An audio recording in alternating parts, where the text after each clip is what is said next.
Hey, hey, what's up, everybody? Welcome to Conjuror Community. I'm Aaron Fisher. I'm joined today by Alexander Slemmer, Steve Barcelona, special super guest, BJ Bueno, and we're coming to you live from Conjuror Community Club, the world's best magic club. And today we're going to be looking at the magic of the late, dearly departed hero of us all, David Roth. So do us a favor as we get started here, click the like button and subscribe so you'll be notified every time we go live with a new video. Gentlemen, Alex, why don't you just, and we're doing David Roth today. David just passed last week. It hit the magic world like a ton of bricks and not a good one. And so we're all thinking about the magic we shared and learned from David. Why don't you just set up the first clip and we'll get going? Yeah, I will say that this is the first one that seemed like it was otherworldly. I mean, all of David's magic is really just wonderful magic, but this one had an ethereal quality. There was something else going on here that couldn't be explained by like sleight of hand or any notions that I had of magic anyways, but it's really a wonderful thing. So let's get into this thing. And this is I think one of the masterpieces of David. This is the tuning fork. It's the one that BJ mentioned earlier. So let's have some fun here and watch the tuning fork. An official David Roth show, unless I did at least one trick with a tuning fork. We can't see it. It's in the contract. I got to do it.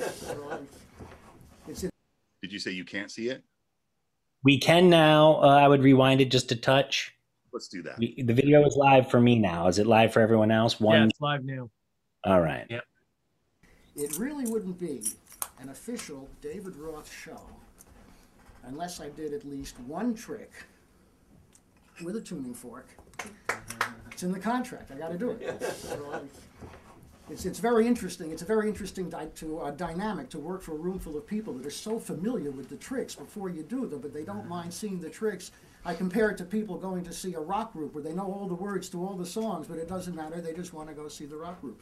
So this is the tuning fork trick, and I love this trick because it isn't really a trick at all. This is science, physics, acoustics, something I got out of a 17th century book on sound and echoes at the public library. Little thing with a tuning fork and a glass. See, it said in this book, if you take a tuning fork, hit it on the table, you really can't hear anything. I can hit it all day, you really can't hear it because there's no amplifier, no resonator. It's just like a violin. If the little box wasn't under the strings, you wouldn't hear it 10 feet away, but the box is there, amplifies the sound, you can hear it. I will use this glass as an amplifier for the tuning fork. It's very simple. I'll take the fork, hit it on the table, take the sound, drop it in the glass. Of course, you won't hear anything until I turn the glass over and the sound pours out. Obviously. So, take the fork, hit it on the table, take the sound, drop it in. It's in there. Listen. Sure enough, you'd almost believe the sound came out of the glass. I'll do that again. You take the fork, hit it on the table, drop the sound in. Wow. You know, the really strange thing is that not only does it work with tuning forks, it even works with coins. $50, 50-cent pieces, silver coins. I'll do the same thing with the coins that I did with the fork, which means I drop the 3 coins in the glass, I shake the glass. That fills the glass with the sound of the coins. Now I can take the coins out, but the echo stays, and if I'm careful, I can pour it into my hand. And if you listen, sure enough, you'll hear those coins inside, but it's just like the tuning fork. It's only an echo, and after a few seconds, it just fades away. I rather enjoy that myself. I'll do it again. I start with 3 coins, I drop them into the glass, I shake the glass, that fills the glass with the sound of the coins. I take the coins out, but the echo stays. I pour it into my hand. If you listen, you'll hear it. But it's just like the tuning fork. It's only an echo, and after a few seconds, it simply isn't there. Some people even applaud again at that point. So the 3 coins have an echo, which lingers when I drop them in the glass. Just like the fork, I can hit it on the table, drop in the sound, and you'll hear it a few seconds later. Same thing with the coins. Drop the coins in the glass, shake it up, fills the glass with the sound of the coins. Take the coins out, but the echo stays. I pour it into my hand. Listen up. You'll hear it. Of course, if I shake my hand too hard, the echo actually takes on form. Substance actually becomes 3 more coins. That, they didn't teach that in the old book. No, I had to figure that out for myself, but I did. And as you can see, I have doubled my money. Of course, you know, there was one more thing down at the bottom of the page in that old book. Said you could take all 6 coins, put them in the hand together. Really. I'll even show them to you inside. And then take the fork, hit it not on the table, but on the glass, and just hold it near the coins. And for some strange reason, all 6 coins will vanish. Gone without a trace, and that leaves me with just the fork, the glass.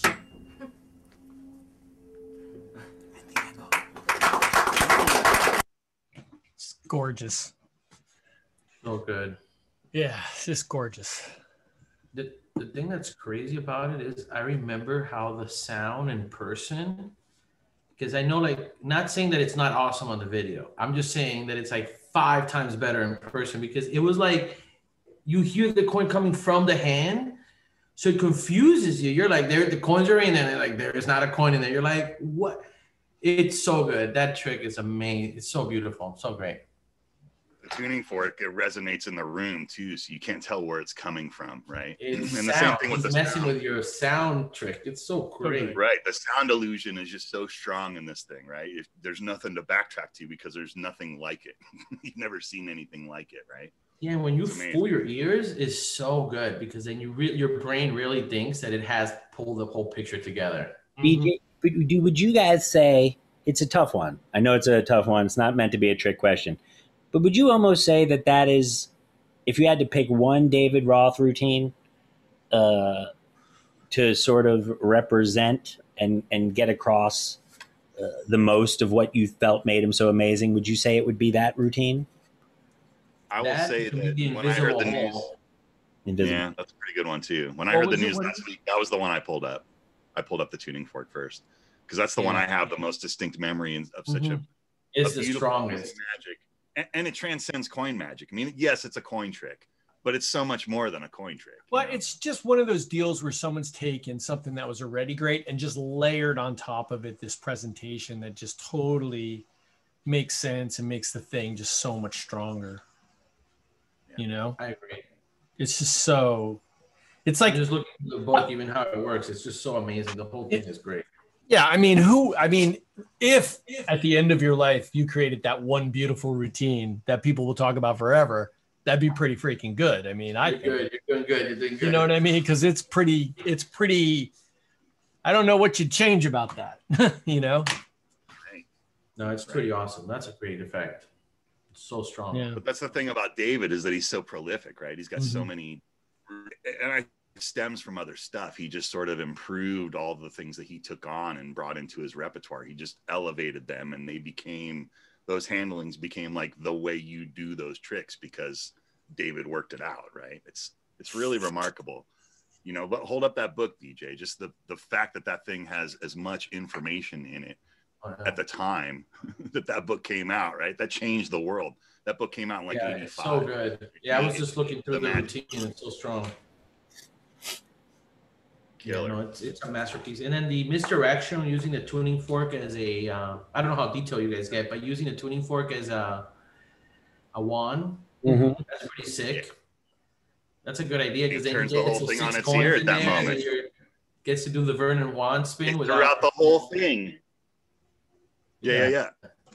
He sets it up really well. You stop him following his palming. Right. Yeah. I agree with with that. So smart.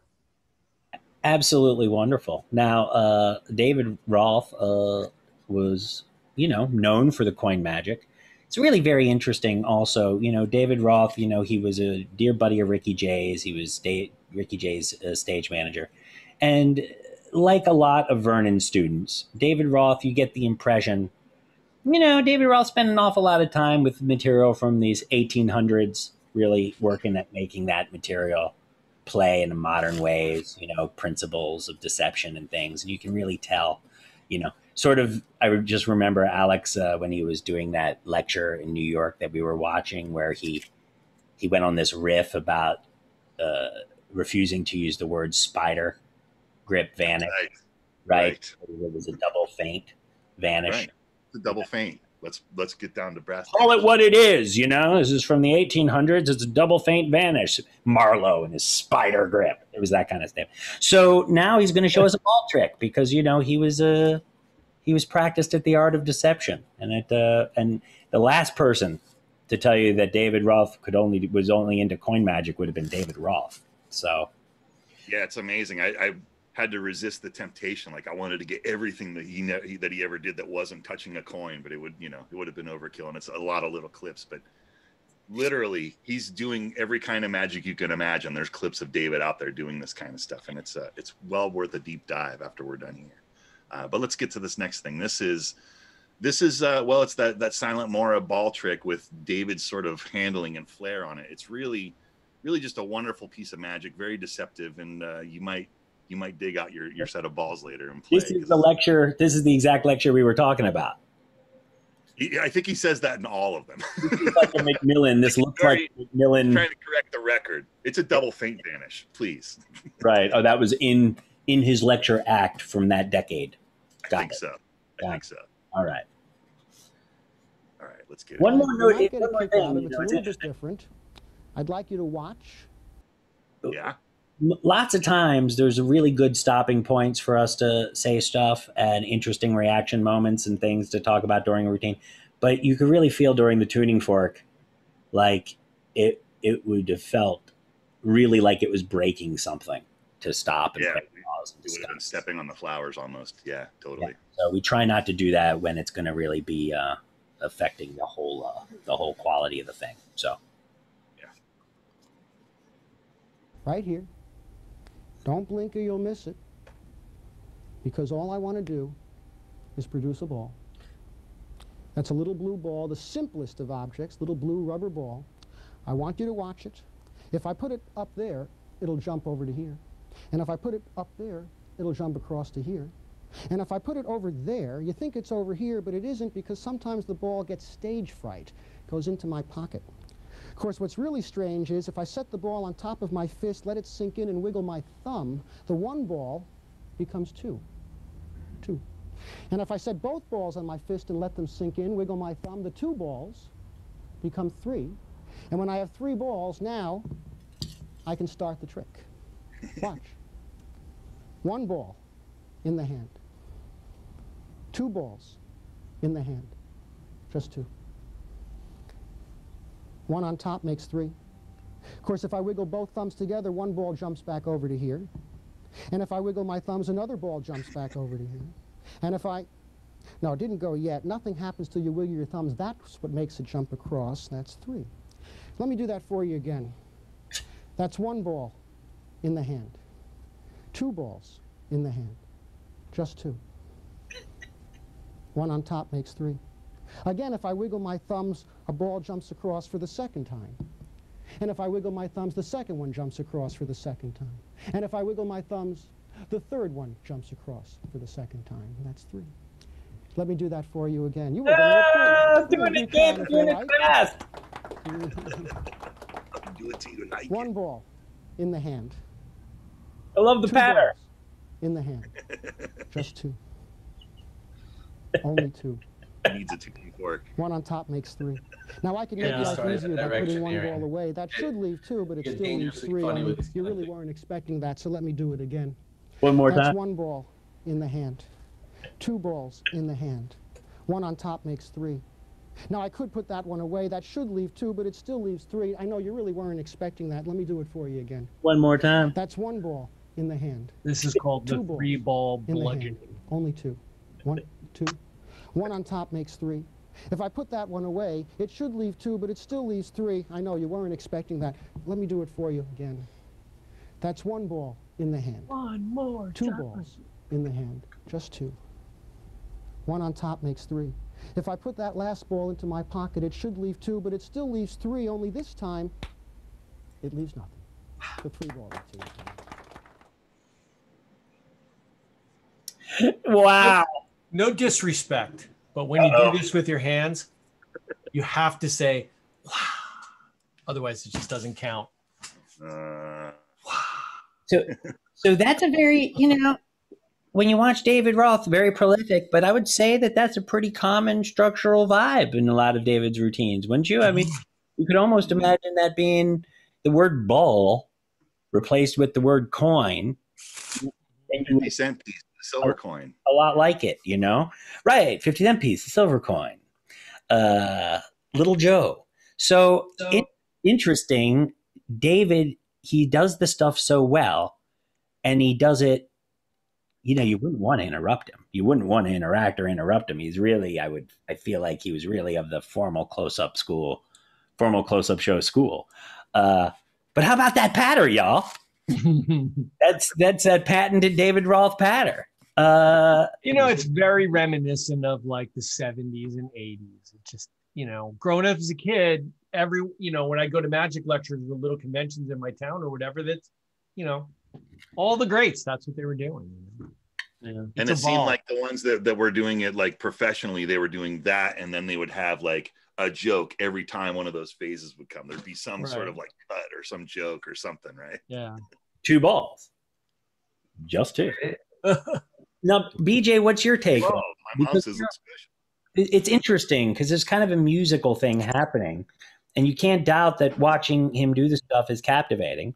And there's no doubt he's saying precisely what he's, the rule book says. Yeah. You're generally speaking not supposed to say everything completely self-evident. But I'm guessing for some reason, BJ, you were feeling like it works for him, right? I don't know. The difference is that he's highlighting the fact that he has a strong sleight of hand, I think. So I think he's very confident that his sleight of hand is going to be sufficient to carry the day. And no, I mean, I admire it. It's different because I build a lot more misdirection. I don't want people staring at my stuff, but it's like, man, if you have the chops to be like, yo, please stare at my hands. See? Mm-hmm. It's like, yeah, it's like, that's kind of neat. Plus, he's also performing for magicians. Yeah. And I think that it's kind of strong to be able to go to a magician. You see this object, it's there, and then it's not. Then you're like, man, his sleight of hand is kind of strong, So then I think he's really proving the point. I know that's old school that he has it down. Like he could steal the ball this way, he could steal it that way, and he's kind of showing off. I wonder if he were doing the stuff at that pace, right? Without that, I wonder, because the shocks are coming so quickly, so intensely, because it's like literally effects per second, he couldn't make them any denser, like in terms of those tricks, right? Yeah. Effect, shuttle, effect, shuttle. And I wonder if people watching it would literally be too discombobulated to follow the effects. In today's world, I don't think it works, obviously. We're not discussing that, right? We're not saying that that's translatable to a performance today, right? I think we can talk about that. And the reality is that it is. We just had Scott on. I think if I copied his pattern and I went and tried to do that, people will be checking their Instagram before I get to the second phase. Mm-hmm. There's no doubt. There's no doubt. Oh, that's awesome. Let me check my update. Plus, I have this new. So, it's like, I do think that maybe like it's too much. Well, what you said before plays a part in it too, which is like he's performing for magicians, right? So the first trick I could see him performing for anybody. Of course, right? That's a sit down at a cocktail hour or whatever. Okay? Oh man, this trick here is more like this is in my lecture. Yeah, you're teaching magicians all the cool moves. Yeah, and so I agree with everything you're saying. It may not exactly be comparing apples to apples in that way. I think this is more just like it's in the lecture because I want to show this handling or this or that, and it's not all worked out. And I would learn all those moves, but to be honest, if I were going to do that trick, if I were going to borrow that, I would probably borrow like the 2 to 3 strongest phases, and I would call it a day. Like, appearing the ball. Absolutely. Okay, I have nothing in my hands. Here's a ball. Boom. Okay, 1 ball. Look, I have 2. Mm-hmm. Look, they're gone. Something like that would be my routine. But like I would probably his moves, but cut out like the whole middle section. And I think that's what Scott did. If you go in the back room, for those CC members that are watching, if you go in the back room and watch Scott Adler's lecture, you'll see that he did what BJ just said. He picked all the best moments of all that and worked it together. And then in addition to that, he brought spectators in. So there's a person standing on either side of him, and they're holding a big scarf that's translucent. You can see through the scarf. So you see when the balls fall into the scarf, and it's balls in the net. But Scott also has... Right, and he has jokes and presentation, and there's bits, and it's all of the things you would hope that David. No, Roth's routine is like an arrow. He's like, I'm gonna shoot this arrow, and it's gonna go straight through. A guy like David, a guy like David Roth, most of us, I mean, I got to see David Roth do a few tricks on a bed when we were hanging out one night, but that's still not working outside the magic, the particular setup of a performance for magicians, which is either a magic lecture or a close-up show. Like he's on a riser doing table coin magic for like probably 50, 100 people packed in a little room. And the reason this is interesting is, we talk about doing magic on Zoom and how nothing comes back and everything. Well, you've never quite felt the oddness of doing a sleight of hand magic show that magicians want to come see. And so 100 magicians travel from all points of where they can, and they sit in a room, and you're up there on a riser, and you're getting ready to do magic that's supposed to happen like here, and you're supposed to do it up there. And a lot of times, as BJ used to tell me when he was giving me advice on how to maybe get a magic show booked in my life, he would say, sometimes if you don't toot your own horn, there's no music playing. And I think you can find when you're doing a close-up magic show for like 100 magicians who may be particularly good vibes, but more likely as not, they're just Impress me with this look. That's it. Impress me.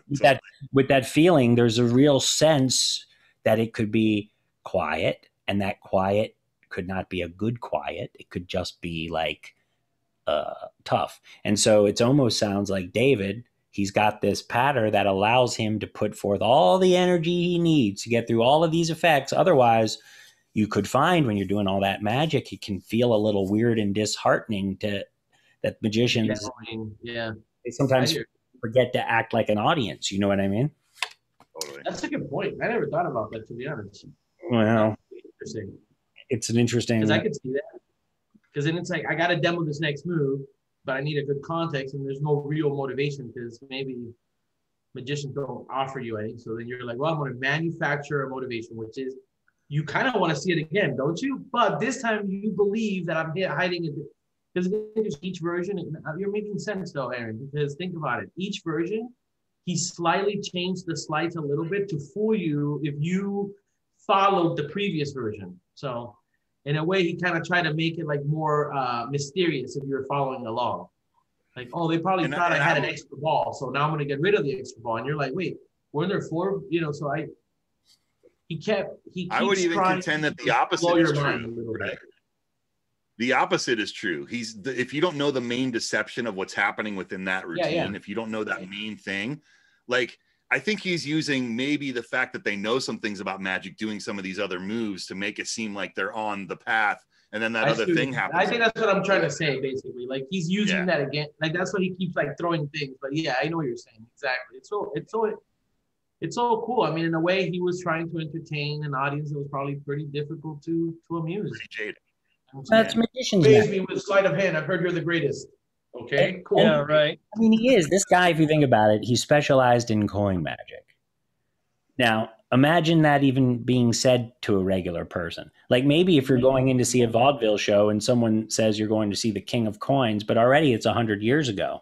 I mean, realistically speaking, I think you'd find that if you had David Roth doing close-up magic at your party, which I do believe happened from time to time, my guess is you'd see a fire wallet, some card tricks, some coin tricks, a good coins across, and, maybe you'd see that one coin routine, but otherwise you'd see that distribution pretty distributed, just the way it would be in everyone else's act. And I think, I think we've seen that, it's like what we've heard about Derek Dingle, and the tricks Derek Dingle was famous for as a buddy of Roth's at that time. And then the tricks he would do in his walk around set, which are largely the same tricks Alex and BJ and Steve and myself would do.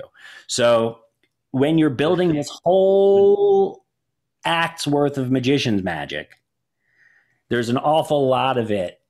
You're in that situation that is really for that specific situation. And the presentation is just serving to keep the dream alive as you're moving forward phase to phase to phase. And that time you noticed it probably looked like it was a shell. Well, if you thought so, I'll try it again.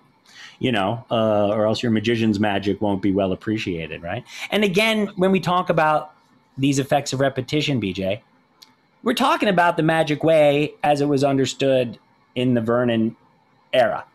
before Tamarice had sort of codified it into a, I think, more artistically compelling idea than, hey, let's lead them down the garden path and turn the hose on them, and then let's do it again, and then let's 4 coins, you know. And I think they kept it pretty simple and made the beautiful actual examples in the magic itself. Now we have one more, and I think it's a robust piece. And I'm so glad to know that David got to do this in the last few years, because, you know, it's hard to lose a magician that we all love. And this sort of encapsulates a little bit of it all. And, you know, being able to see it in this beautiful production like this will give us all just one last beautiful look at the beautiful magic of this great man. So let's do this. This is really fun. I had fun putting this one up. Hi, I'm David Roth. Some people say I'm their mentor, but I think I just helped them out with a couple of tricks. From the Magic Castle, I have several awards: Visiting Magician and Close-Up Magician, and the Lecturer of the Year award. And then I got a Creative Fellowship. That was a great honor. In the old days, coin tricks were short. You make a coin disappear and you pull it out of somebody's ear. I wanted tricks that were longer, more theatrical, so I created some original effects that nobody had ever seen before. A lot of people now do these routines, and they don't realize it's my material. Our next performer is a magician of the old school. Really amazing. I know, right? He's just putting it out right there. Well, a lot of people do my tricks and they don't know that they're mine. I think that's really fun. Who is this this Allison Hannigan? She's really changed. Yeah. She doesn't look as good without the red hair. She just doesn't. Yeah. This was in the beginning of the Penn and Teller. This is the limey version. Sure. I wouldn't use that terminology, but Just remind you, we don't use camera tricks or false editing. Everything you see is as it happens. So please welcome the supremely gifted David Roth.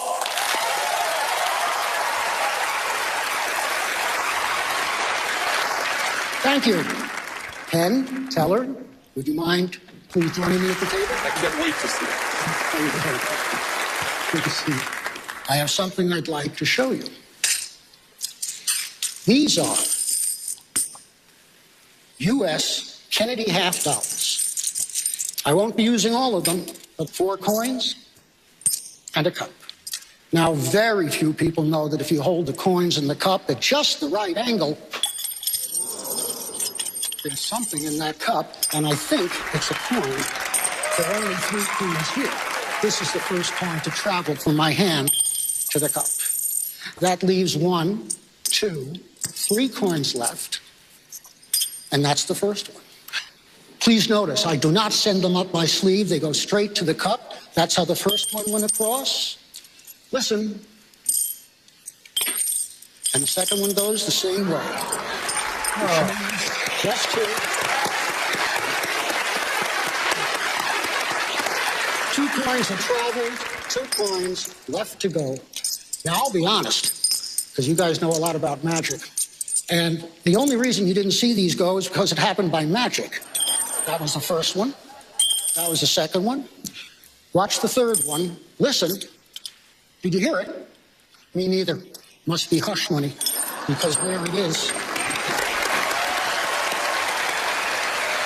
So that's 1, 2, 3 coins in the cup. Last one's the hardest, because you know what I'm going to do? It's already done. And that's how we say 4 coins to the cup. You think I didn't even use a magic wand. I don't. All right, so we're 250 into the set here, right? Just checking it out. We're just did like, that's the first act was a coins across, right? That's right. And he didn't really even do that coins across like it was anything more than an opener to this set. He didn't even bring it home like he wanted to like punctuate it. He's just getting off to the races. You know what I mean? Right. Oops, hang on. You know, I wanted to just say that I love when there's somebody like this on Penn and Teller, like a David Roth or somebody like of that elevated status among magicians. And I just love the way you know, Penn and Teller treat them, you know, how they just love to be like, oh my God, I can't wait. Yeah, it's just really awesome. You're totally right. And I know it's a little out of context, but it's so great because it elevates magic in front of the public. And that is so nice of Penn and Teller to do. Like, I've always been super impressed that they've been able to share some of the spotlight back to their peers. That is super remarkable. Like, that's just great. Well, I would say we should all give some ones to Penn and Teller. Excellent. Yeah, no, definitely. They get the Finest magicians in the universe. All right. They're mentions. They're mentions. It's nice of them. You know, it's super Yeah, they're cool. mentions. It's a beautiful thing. And so let's see what happens here in Act 2. Hang on one second here. I think I've lost. Just on a quick note, since we wait for it, I love the cups, the coins across to the cup. That's like that's like straight out of, like, you know, I don't know, maybe in France when magicians were doing magic or something like. Hi, I'm David Roth. Goes right back to it. And you think that's really more or less, if there's a cup around, go with that method, right? Yeah, I don't know. Every time I've seen a street performer perform it, I'm always amazed how good it plays and how magical it is. It's got that Capentro feel that we always talk about. People really see the coin in their mind traveling, and, you know, back to the sound thing. Oh, that's kind of funny. I never thought about that. You know, they hear the coin land and they're like, fuck yeah, dude, I saw it fly. I don't know where it disappeared. Exactly what they say. And then it landed. And then I heard it land, but I don't know how it landed, but they see it in their mind and they see the whole flight, and it's very magical. And you know, I think that is a hashtag hot tip. Are we all set up, Alex? Do we have the right spot? All right. Okay, let's get back into this thing here. Wasn't it Downs? Yeah, Downs did a version of it too. I'm sure every coin person pretty much has a good version. And thank you. I didn't even use a magic wand. I don't have a magic wand, but I do have a chopstick, which is almost as good. And with these coins and this chopstick, I will show you something amazing. One in the hand. Watch. Nothing's happened yet, but if I just make a magic pass and wiggle my thumb, that coin will change to a Chinese coin with a hole in the center. It isn't worth as much as these 3 silver coins, but it's still worth keeping. So I'll do it again with coin number 2. The idea is the same. It hasn't changed yet. But I just need to make a magic pass and wiggle my thumb, and that coin will change to a Chinese coin with a hole like this. 2 coins are left. I'll do the next one visibly. That means you actually see it change from a silver $half to a Chinese coin, just like magic. And watch the last coin change from a silver $half to a Chinese coin, back to silver, back to Chinese, back to silver again. And one more thing. I got the last one in the cup, give the cup a shake. They all change back to silver.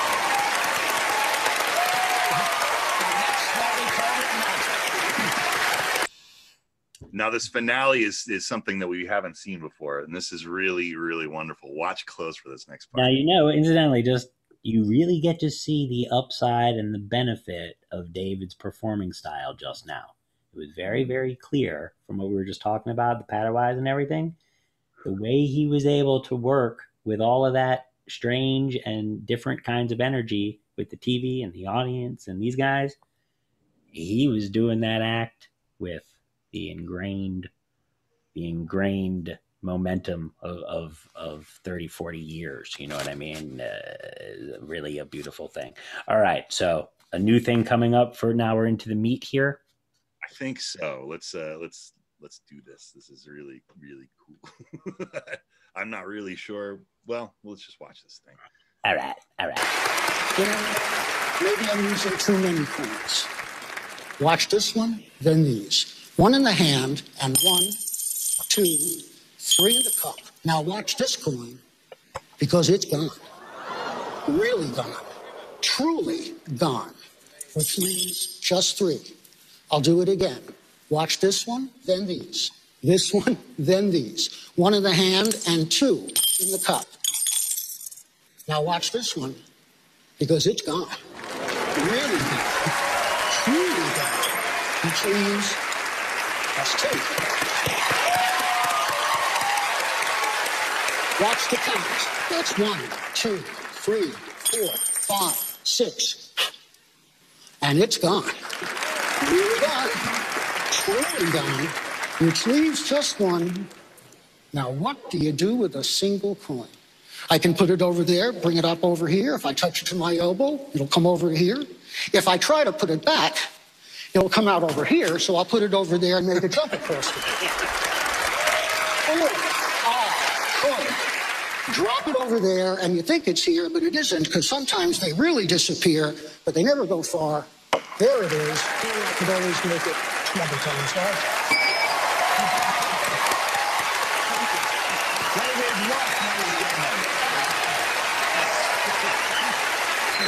That was incredible to watch. And then You gotta should love watch a the jumbo deliberation. coin. Is that his? We Is should that, watch the is deliberation. that his closer? That was the closer, but they have the deliberation, and it's a wonderful moment for David. Well, we should can watch it. Should we watch that first? Yeah. It's Yeah. just a minute. Yeah. I saw that when your name came on the screen and when Penn and Teller saw who was going to come out, they both smiled. They must know your name. I know you're very well known and respected in this industry. How long have you been performing for? Oh, since I was 10. Wow, so 5 or 8 years? Yeah, that's right. Okay.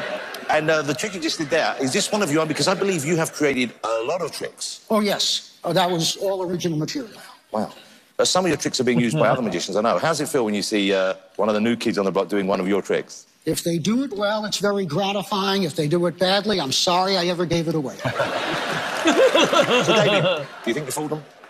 I think I fooled them with one particular part, the vanish at the end of the 3 coins. Okay, well, let's find out what they have to say about that. Penn, Teller, what's your verdict?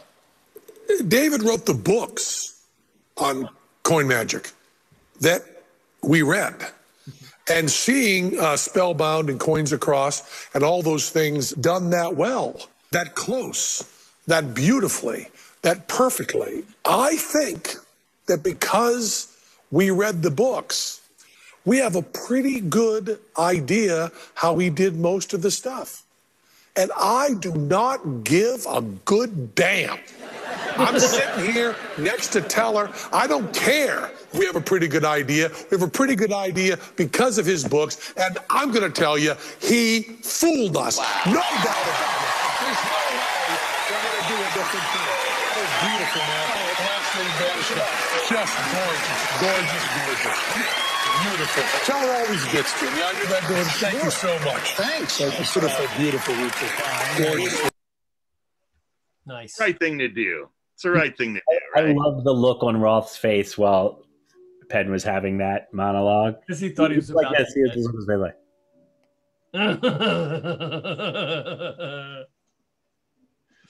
what you got? I love that flurry, man. I mean, that was what I was going to ask you guys when we asked you about the tuning fork. You know, that one theme to me is like That's the one. quintessential. That's really the one. When I think of David Roth, it's that one coin routine. And to see it sandwiched in with that whole thing as a good TV presentation, that was, that tickled me to no end. I thought that was a really great tribute to David. That was my go-to. That is my go-to routine, man. Like well, you guys know, that's me all day, that flurry. That's, seeing that at the end, I'm like, yeah, I know I picked the right trick out of all thousands because flurry is the bomb. When you produce a giant coin at the end, people's eyes can't believe it. I mean, they see the coin expand. They go, whoop. And I know it's happened to me because I've been on the opposite end where I didn't know how it worked. And then the magic happened and that coin goes whoop. It's the most magical feeling. It's really great. And that's the best when you can actually have it done to you so you can understand what that is. So you can try to even just a little bit give yeah, it to like someone. if you understand it mechanically, you don't understand the magic. Like that's right. It's so magical when that coin just whoop. It's like a chocolate chip getting baked instantly. It's ridiculous. That's awesome. Yeah, it's enough to take you back to when you were first, when you were a teenager and your excitement about magic was getting deeper and deeper. And, thinking back to the first time you saw that stuff, I remember certain emotional experiences watching magic, which I got to say, we don't feel quite as often anymore to quite that extent. It's like the curse of knowledge. It's important.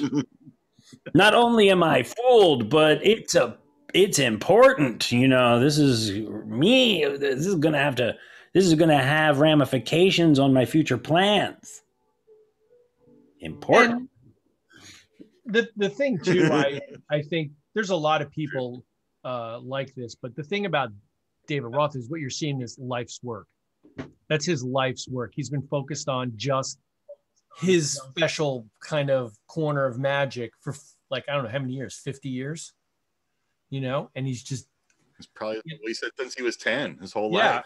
It might be, I don't know how old he was when he died. I'm sorry. 50 years easy. Yeah, 50 years easy. And so you're seeing just a culmination of all that work and all that, you know, the thought. So just, you know, it's just amazing. Someone said he was 68. So, you know, it's just amazing when you see a real master like that at work. That tuning fork thing is fantastic. Yeah, man, this was a tough one. It was a tough one. I had a tough end of my week last week with all of this. I'm sure that many folks that are watching right now felt the same way. Great selection, though. Hey, man. I love it personally. Say it again. That I love it personally. This is like, he's awesome. Yeah. Popcorn and hanging out with you guys. Watch this. I see why you guys hang out and do this. Yeah, it's fun. You know what's crazy? It's always scheduled during a work man. hour. So today, when I saw that I was free and Aaron said you can come on, I was like, hell yeah! Now I know that I've been missing. This is fun. Well, BJ, thank you so much for joining us today, and thank you at home for joining us today out there in the internet. Do us a favor, hit the like button, tell everyone we're doing a good job with the videos. While you're at it, subscribe to Conjuror Community right now so you'll be notified whenever we go live with the new magic videos. And by the way, if you have never tried a proper magic club, you should check out CC Club. It's the realest, most exciting, fastest growing magic club in the universe. So thanks for joining us today, and we will see you on the next one. Don't go anywhere. We're still here. We're still here. Still here. BJ's day. We're just getting ready to the internet. Now you can say anything you wanted, BJ, as a final.